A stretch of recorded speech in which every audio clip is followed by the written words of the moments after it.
What's up, guys?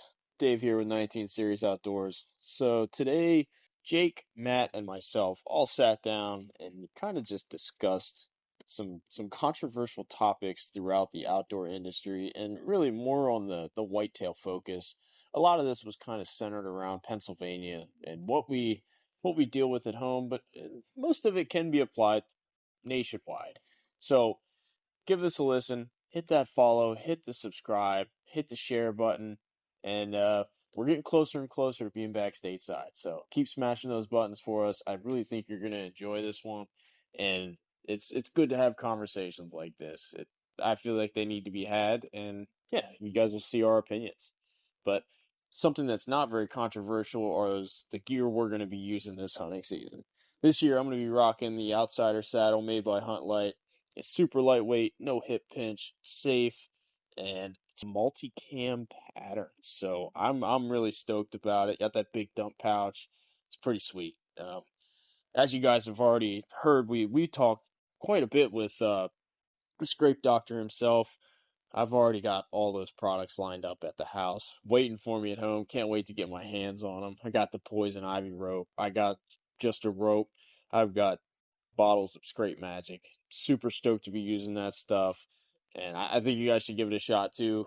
And the last product I'm definitely going to be using this year is the HXP broadheads made by Rec. These things are huge. You got a 2.25 inch cut. I mean, these things are nasty. They got the hardened chisel point. Blades always deploy. If you guys are looking for anything, check these three companies out. You're really going to enjoy them. All made in America. Now let's get to the episode. Come on.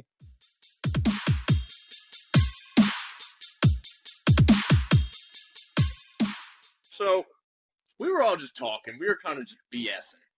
And we got on the topic of controversies. And it's one of those deals like, why do any of us even care? But we all care.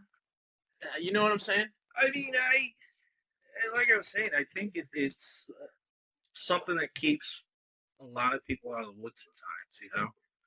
Yeah, it's controversies.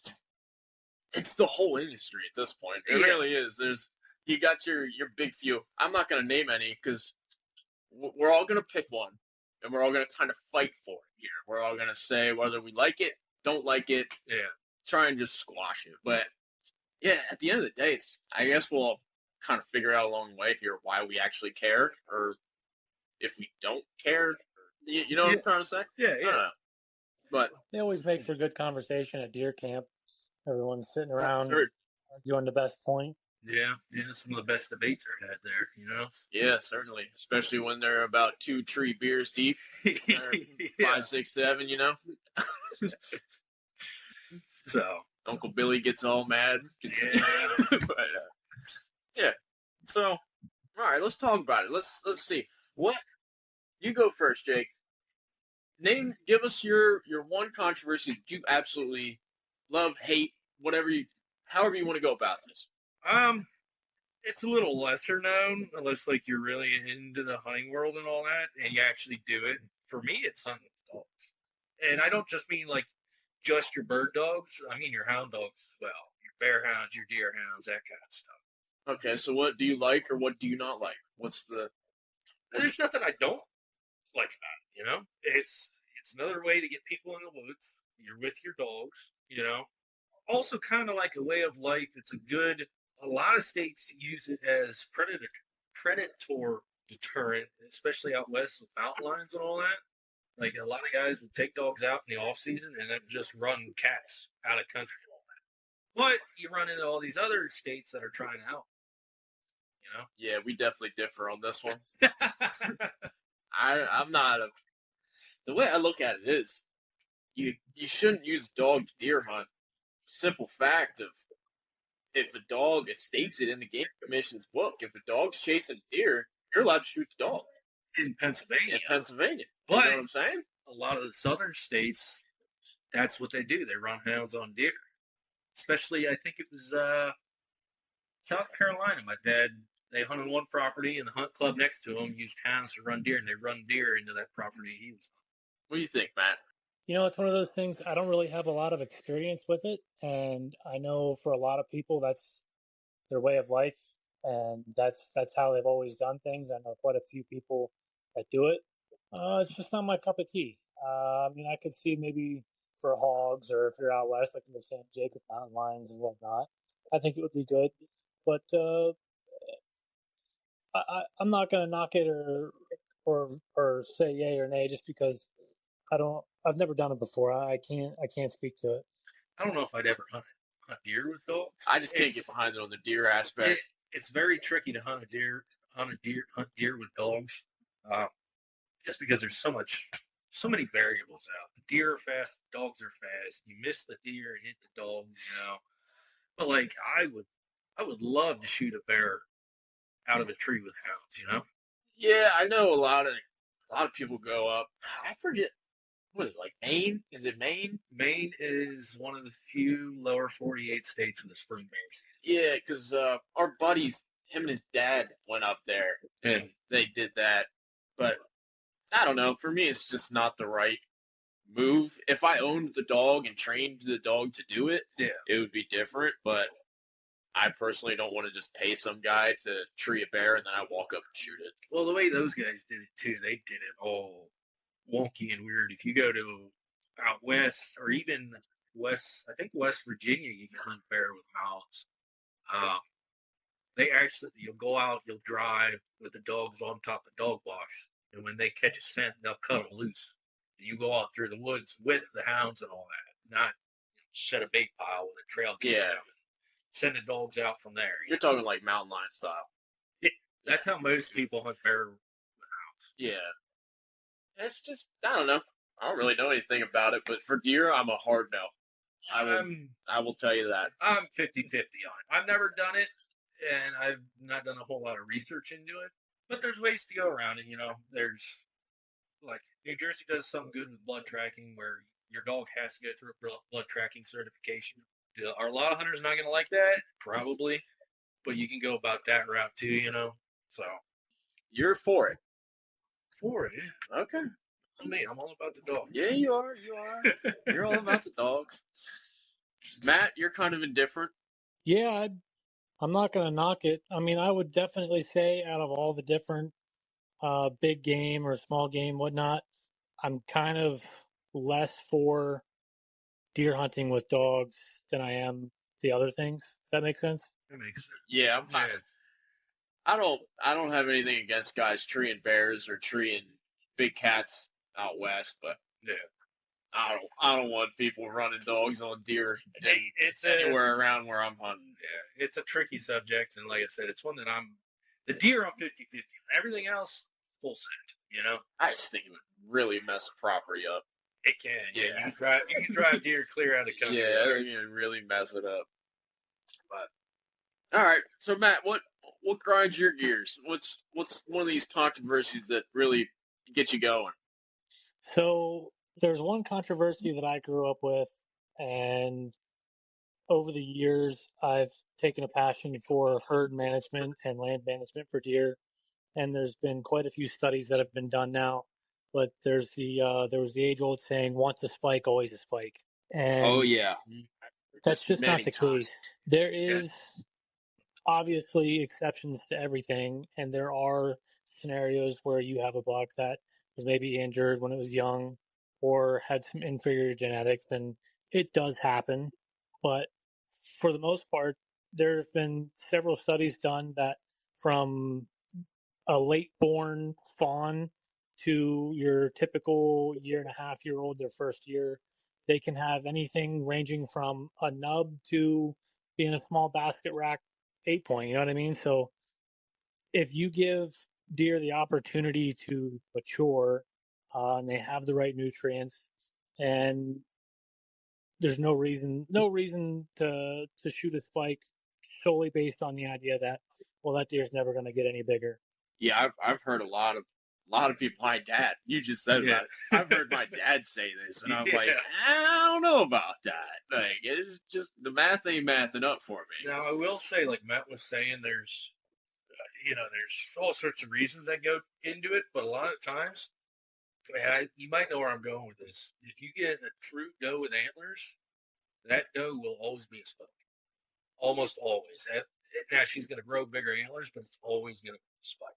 Yeah, that's a rare exception though. But I think where this came from is back in the day before antler restrictions. If you shot a buck in Pennsylvania, period, that was a big deal. I hear stories Yeah, all the time from guys at camp and the old guys saying, if you shot anything with antlers, it was impressive. My dad's got a few basket rack 6 points that were taken in Pennsylvania, and those were trophies back then. And I can see where back in the day, if they were talking about antlers and antler restrictions and this and that, people maybe didn't really know that deer had the opportunity to grow into what we have now. I mean, every year it seems like I see a buck on camera or driving past in a field, and or people posting pictures at the end of the season, and the bucks, the caliber of bucks that are being taken, at least in my area now, are far bigger than I thought was ever possible when I first started hunting. oh yeah, absolutely. That's what happened at my uncle's cabin. If you walk in my uncle's cabin, it's been there since '59. It is nothing but goofy racks and spikes for the most point. Yeah. But in the last 10, 12 years since antlers, well, since the early 2000s when antler restrictions came in, and really in the last 10, 12 years, every buck that's been taken out of there has had 4 on one side or more. Yeah. I think honestly, this was just a good excuse for people to shoot spikes. I mean, yeah. You know what I mean? Like to feel a little less bad about doing it. Yeah. But yeah, those are the old days. And honestly, you get a young kid out there on the mentor program, have at it, brother. Yeah. You want to Oh, shoot a spike? absolutely. I You advocate. fire up. It's just an old wives' tale, I think. It is. I mean, I have seen pictures of big 3, 4-year-old deer, and they've got 14-inch spikes. Like, There's exceptions to everything. I mean, I guarantee you. I mean, you definitely do see it occasionally, and there are bucks that have just inferior genetics compared to the local population. But in the grand sense, shooting a year-old deer before it has the opportunity to mature into something else, I mean, you're shooting yourself in the foot before you even get started. You got to give them a chance. And like you said, it seems to be getting better and better in Pennsylvania, at least. I'll go on record and say you've heard me say I think Pennsylvania is one of the come behind states now. It's only up and up lately. I'm seeing it every year on Facebook and all that. I'm seeing bigger and bigger deer, whether they're public or private. We're still seeing a larger caliber of deer as the years go on. Yeah. All right. So I got a whole list of different controversies. I just started writing down a bunch of different stuff, but we'll probably have extra time to go back around. Yeah. But I'm gonna pick the one that really I can't seem to wrap my head around is the semi-automatic weapons. You can't shoot a deer in Pennsylvania with a semi-automatic rifle, but you can take a semi-shotgun, and you can go out and you can use that, and it's just fine. What are we doing? Well, so the semi-auto shotguns, you only have a range of maybe 100 yards. I get that, but what's the difference? I get, your rifle could shoot farther, but... So, a couple things. One, I know a lot of people that may not take as ethical of a shot because they know they have 5 rounds that they can rattle off pretty quickly, and they're going to sling some lead down range and hope for the best. So, I mean, that just kind of comes down to the ethics of the hunter and the individual using that rifle. It's not the rifle's fault, right? So there's that portion. But the big thing that kind of gets me a little bit is safety, because at least down where I'm at, there are houses everywhere. Almost every property I hunt, no matter which direction you look, at some point there's a house. So you have to be very particular as to which direction you're shooting and whatnot. But there are other states and some areas that I've hunted that don't allow rifle hunting in deer season. It might be shotgun only, so you can use slugs or muzzleloader, things that don't have the potential to carry as far. So I would almost advocate for some areas of Pennsylvania and more denser populated places being shotgun only, slugs and muzzleloader, maybe opening up some portions of the state where, you get up north and a little bit bigger properties, and opening it up to rifles and also semi-auto rifles at that. I just don't know if it's the right choice for every part of the state, if that makes sense. No, I completely agree with you. The way I see this is, I don't think you need to be able. I don't even think you need to have a semi-automatic shotgun. I see it as you should make your shot count. You should be ethical, and you should say, hey, this is a one shot, one kill. This is gonna do what I needed to do, and care enough about that one shot to where you don't have to pump three down range. You know what I'm saying? Well, if you're deer hunting, you can take the plug out. So that's even worse. I So didn't know that. Now you have 5+1. Yeah, I didn't know that. That's even worse. Because the plug is only for migratory bird hunting. Yeah, I think you should just. I can't get behind it. I don't understand why we need to have bam, bam, bam, bam, bam, just spraying and praying. So I'll give you a counter to that one. Yeah. Down in Tennessee, we hunt pretty regularly, and down there it is legal to shoot semi-automatic rifles. We've bought, my dad specifically has purchased a few Browning rifles, Remington rifles, semi-automatic.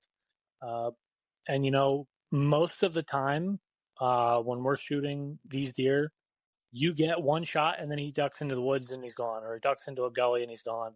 It's very rare that you have the opportunity to shoot more than once at a deer unless he's on a dead sprint out across an open field. Now, I have seen my uncle do it. I mean, he's flung some lead down range before. We've recovered them, but I think you're less likely to make the right shot when you know you have the opportunity to follow up pretty quickly on your next two and three shots. The way I look at it, right? So in PA, you use a semi-auto rifle for small game and varmints, predators, what have you. I get it for this. They're small, they're fast, and you, like Matt said, you may only get one shot at them. You may only get one shot at that groundhog before it gets to the hole. A deer's much, much bigger. And I get it. PA's brushy. You see a flash of brown, but if you see a flash of brown in Laurel, shouldn't be taking that shot. You should be taking a shot anyway. I think you should just, when it comes to big game, you should be caring enough about that one round you're sending down range that you shouldn't even think about a second. I mean, think of it this way. You're in Colorado. You're hunting elk, right? You have an elk 600 yards out there. Yeah. Would you rather, and you're a guy, would you rather have the guy with the 300 short mag bolt action or the 6.5 semi-out? And they each miss a shot, right? Would you rather have the guy that hurry ups and takes a rushed second shot, or the guy that's going to take his time and send a well-placed second shot?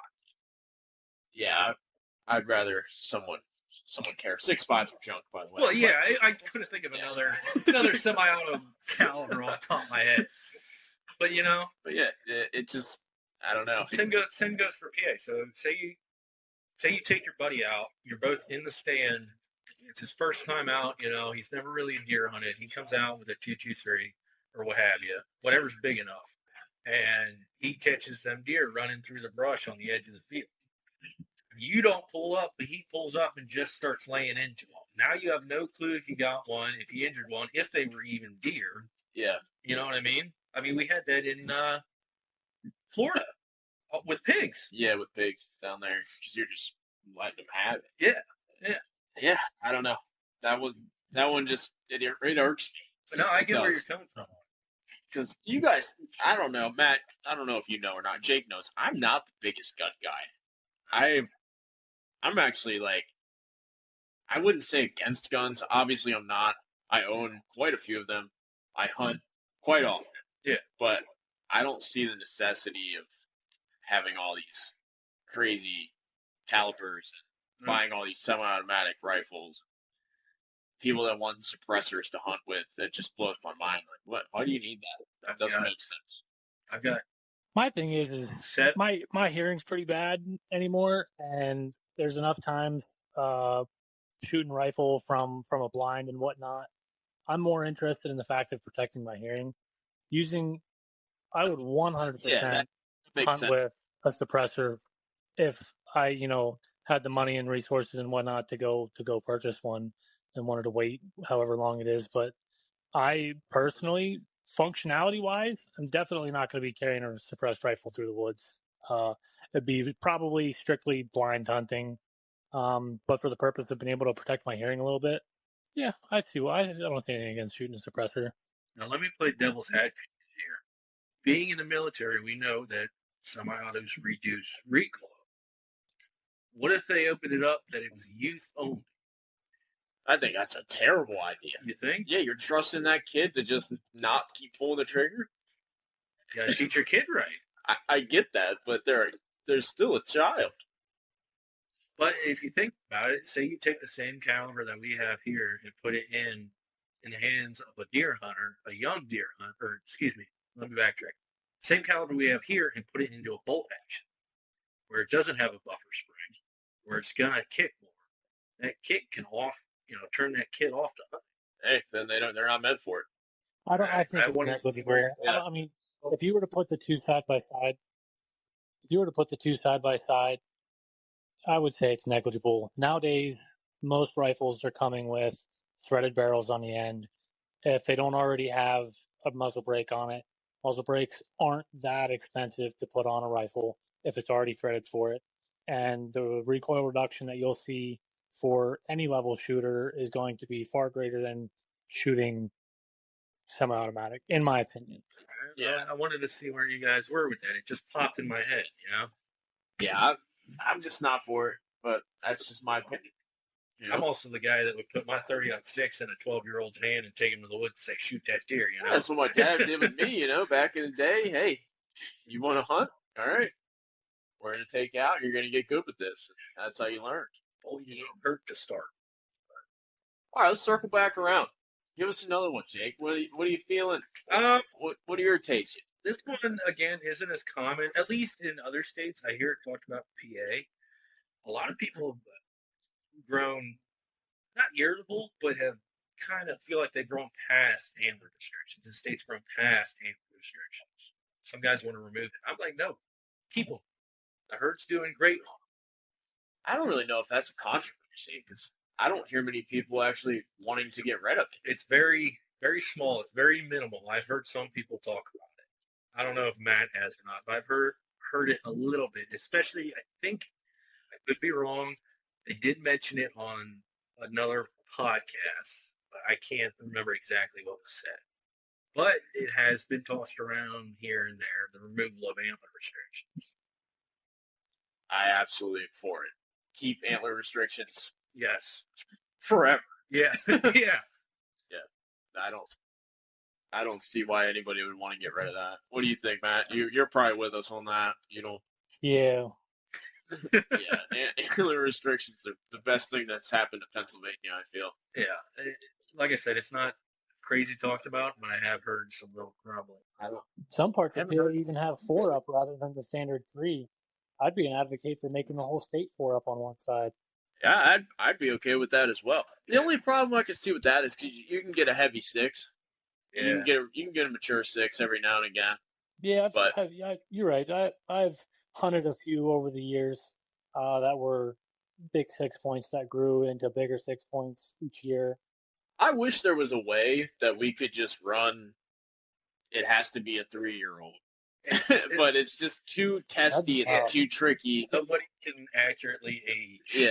Even myself, like I can't age a deer on a hoof. It's very hard. Yeah, I wish we could. Like you said, there's no way. Honestly, it'd be nice if we could just take the. All right, you can't shoot a yearling. I feel like everybody that hunts knows what a yearling looks like. You see that short face and that extra hair. I've made that mistake. Well, I have too. Don't get me wrong. I've shot yearling does on purpose because it was last day of the season, and I'm not gonna lie to you. I wanted to fill that freezer. Yeah, it's legal. Nothing wrong with it. Yeah, it was what it was. Yeah, I'll be the first one to tell you I've done it. Yeah, and boy, it tasted good. So there's your controversy. You're either gonna like that or you're gonna hate it. Yeah. What do you think, Matt? You got anything else that really irks you up? I've got one, and it may not be pertinent to people outside of Pennsylvania, but Sunday hunting. I am totally for Sunday hunting. Yeah, the reason why the state has it, and from my understanding, it goes back to more of like a religious belief and trying to keep people going to church on Sundays and day of rest and all that. Lord knows I need to go to church sometimes, but I'd rather be in the woods. Yeah, Woods is church. That's and I hate to be the guy to say it, but those days of Sunday being a rest day, Sunday being a religious day, they're they're kind of gone. Like everything is open on Sundays. It's not like when we were kids, everything closed early, right? Yeah. On Sunday, you Yeah. couldn't go to the grocery store past 3 or 4 o'clock. Nukes it was shut. It's not like that anymore. Chick-fil-A So is I one of feel the only like, places I know that does it. yeah, you're right. You're right. Yeah, Chick-fil-A and your mom and pop shops. yeah. But I feel like the hunting space or really the game commission in Pennsylvania just needs to catch up with it. And I'm sure there's other states battling too. I don't know. I know most of the country is legal, but yeah, they just kind of got to catch up with the times. I got mixed feelings about it. I like how they do it now, to be honest. We do get the option, and it has changed our deer season a little bit. You get a little extra in deer season. It's only like 2 times a year. Yeah, but there's other days in there too. And From a guy who works 55, 60 hours a week, I would love to have an extra day.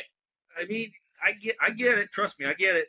I'm also the guy that works, 50, 60 hours and then goes to the woods. But,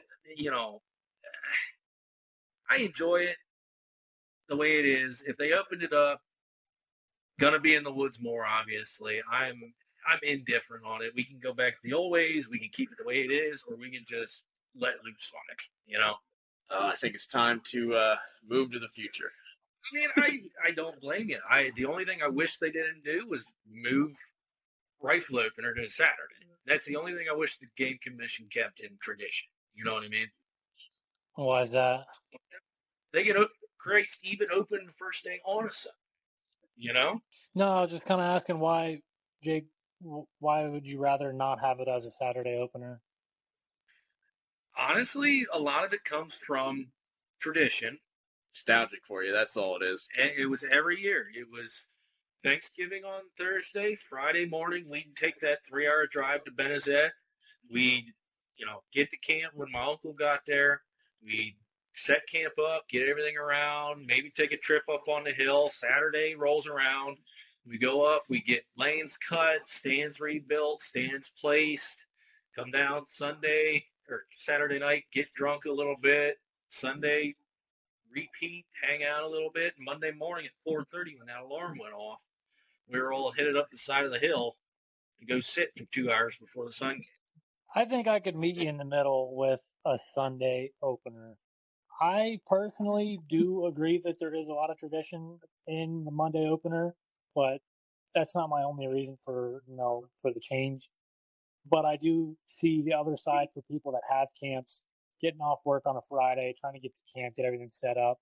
It can be a little bit of a rush making it a Saturday opener. So that's where, I think maybe trying a Sunday opener, I wouldn't be opposed to that.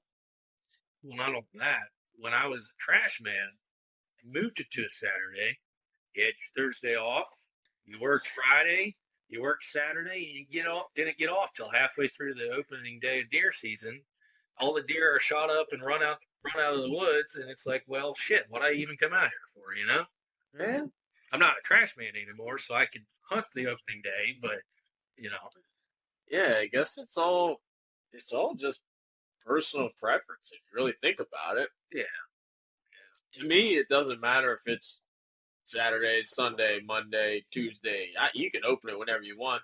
I'm not the guy that's going to be out there on the first day. Oh my God. I'm the guy who's hopefully done for the year by that point. Yeah. But yeah, for the guys like you, it's nostalgic, it's the tradition, it's all that good family bond memories. Yeah. I get it. Like you said, it's personal preference. Seem to be getting along pretty good with a Saturday opener now. So, But anyways, If the PA Game Commission's listening to this one, Tyler, I know you listened to the last one. If you listen to this one, bring on the Sundays. We need them. Yeah, I'd like a couple extra days of duck season. I'm not gonna lie. Give me all the Sundays in archery. I'll take them all. What about you? What's your next All right, so like I said, I got a whole list here. Whole list. Everything kind of just goes with deer. Everything's all whitetail bait. I would say the next one that really grinds my gears up is probably I'm gonna go with the deer drives and the party hunts. one? Sorry, my throat's a little scratchy. So deer drives and party hunts. I'm not big on it because, like, I get it, I do, and I've done it. We did it just the other year when we were helping our buddy out, right? Trying to but that was get him out there. But to me, they're just not really safe. no. You're walking towards each other. Well, you got your shooters and you got your drivers. You're kind of just right in front of them, you know? Yeah. Like, Yeah, I get it. yeah. I mean, from experience, like, here's the thing with deer. Deer, you're not allowed to party technically. I'm gonna tell that to the Amish. There's a size cap on how many people can be in a group. I don't remember what that size cap is. I could be wrong too. If you got 4 or 5 guys, cool. Not a whole lot of guys. If you have 10, 12, 13, 14, pump the brakes a little bit. You know what I mean? Yeah. Because I had last 2 rifle seasons, 2 or 3 rifle seasons, I've come across deer with their face shot off, and I actually put a deer down that had its face shot off from guys driving in heavy brush and not taking ethical shots. Taking that pop shot. Yeah. You see that flash of brown, and it's like, oh, shit. Yeah. I don't know where he went. How you feel about drives, Matt? You know, right tool for the job. I'm a big fan of it. I've spent a lot of time doing it. I got introduced to it. I'm a flatland hunter. I'm South Central guy, so I'm used to walking out and sitting in a tree stand and waiting for something to run past me. So during college, I made some friends that hunted Allegheny National Forest, and they hunted with a group of guys, and we put some miles on. And to see some of the deer that came out of these very remote parts of the woods, and how thick and nasty and some of these woods were and clear cuts and whatnot, you could go out there and hunt all season and probably round out the year and say, well, I only saw a couple deer here and there. But you put these groups together and you can, in the right pockets, push out some really good deer. Now, do I agree with taking my 30-06 with a 18-inch rifle or 18-inch barrel and a 12-power scope on it for that? Absolutely not. I mean, I'm going to take probably a lever action with iron sights on it, because most of the time when I first started doing it, I pulled my scope up to try and pick out a couple of shooting lanes, and I might not get more than a 50-yard shot anyway if I'm lucky, let alone on a running deer. So I learned pretty quickly I was better off kind of nixing the scope, shooting a cowboy gun, I guess you could say. They like to make fun of me for it, but I thought it was a lot more practical for the type of hunting. No, I know a lot of guys who do that for bear hunting. That was gonna be my question for you. What's your opinion on bear drives? Same thing, or I absolutely hate bear drives. Really? I do. That's the only way people are killing bear in Pennsylvania. I shouldn't say the only way. There's some guys that actually go out there. Bold statement.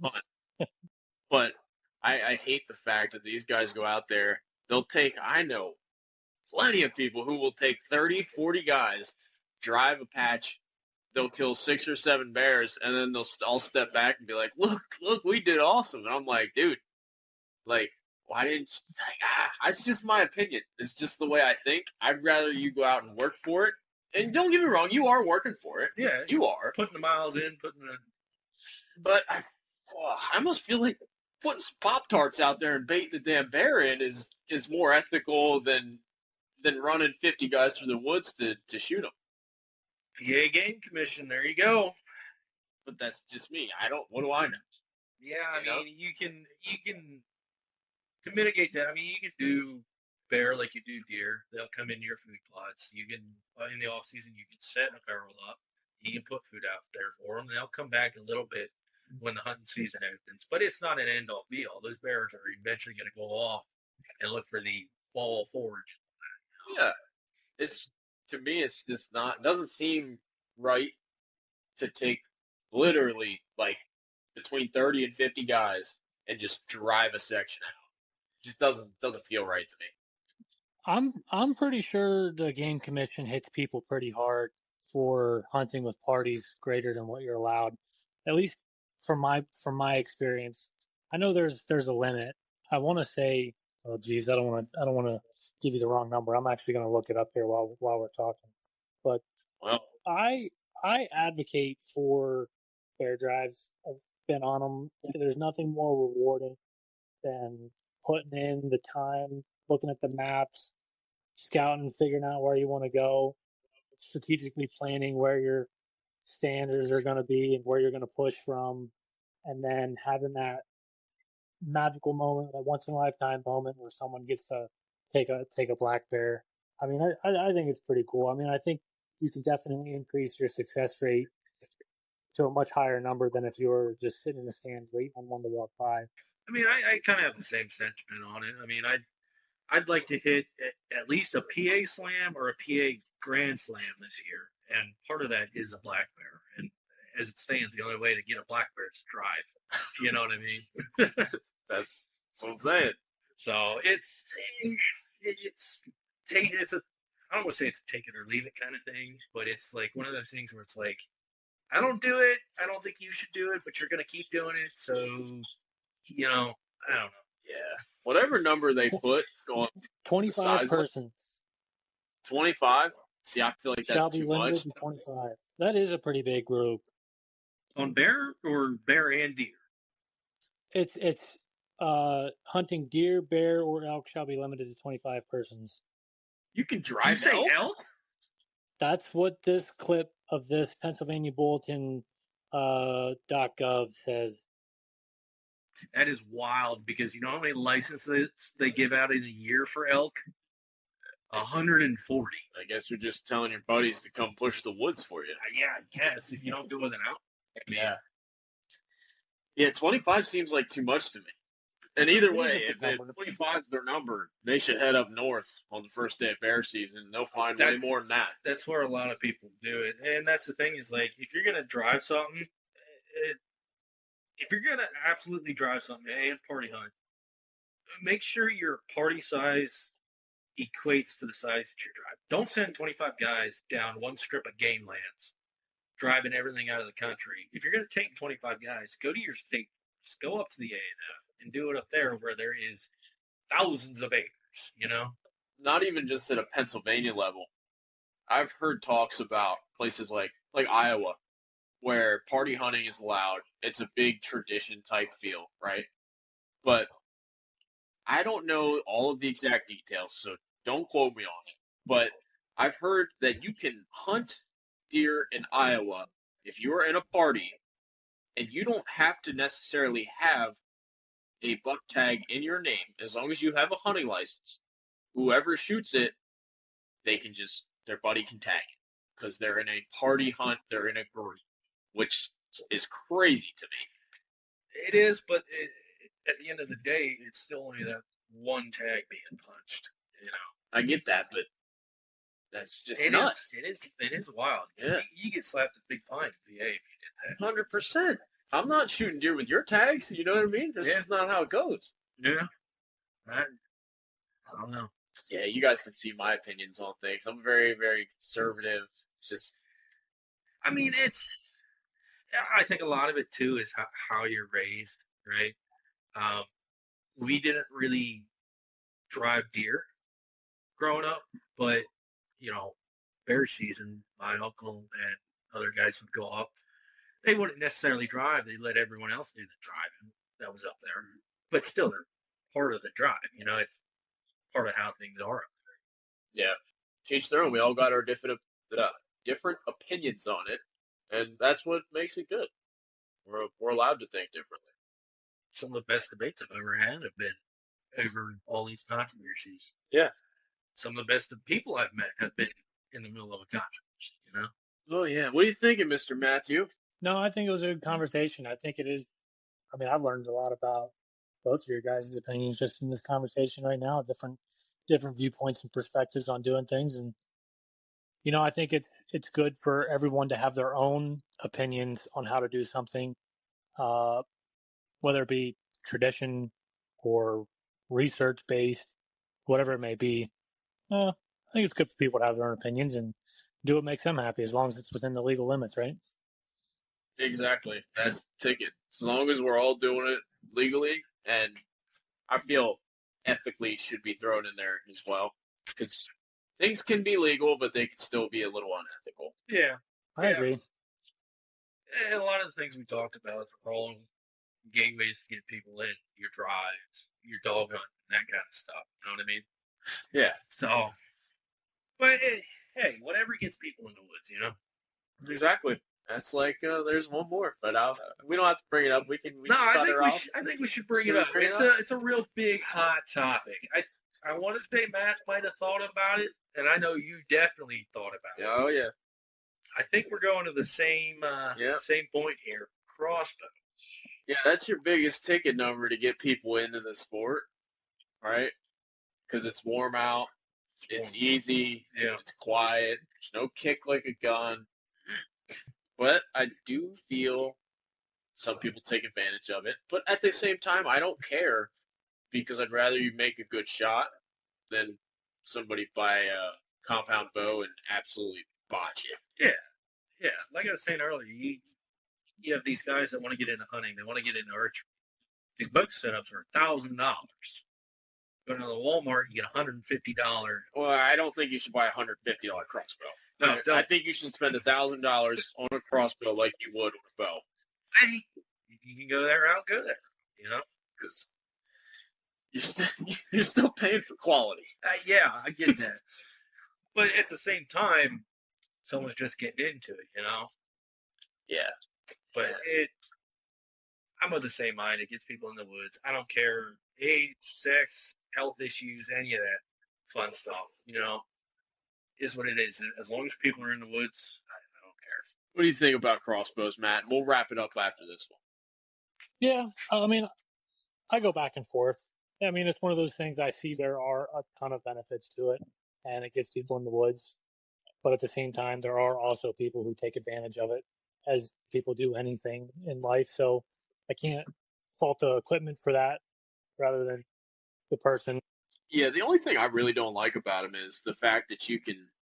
They're kind of marketing and branding these new crossbows into taking sort of rifle-esque shots where you're shooting 80, 90, 100 yards with them. I don't like that because that's just a little too much for. It's still it's a piece of equipment. Yeah. It's an arrow flying. It's got a sharp point on the end. Like it's still, not. It's not a bullet. No, it's not. And it takes even shooting. You want to extend that to rifle, shooting a comparable distance to that with a crossbow. It takes a lot of time, a lot of discipline, a lot of practice. Shoot 80 yards with a crossbow and even a compound bow. It takes a lot of time, a lot of practice, a lot of discipline. Now, what I do like about crossbows is you got guys who want to archery hunt, and instead of them, I kind of touched on this a little, buying a compound bow, shooting it 3, 4, 5 times, saying, all right, I'm going to go hunt. And then they go out there and they wound a deer, or they completely miss, or you know what I'm saying. They take a bad shot.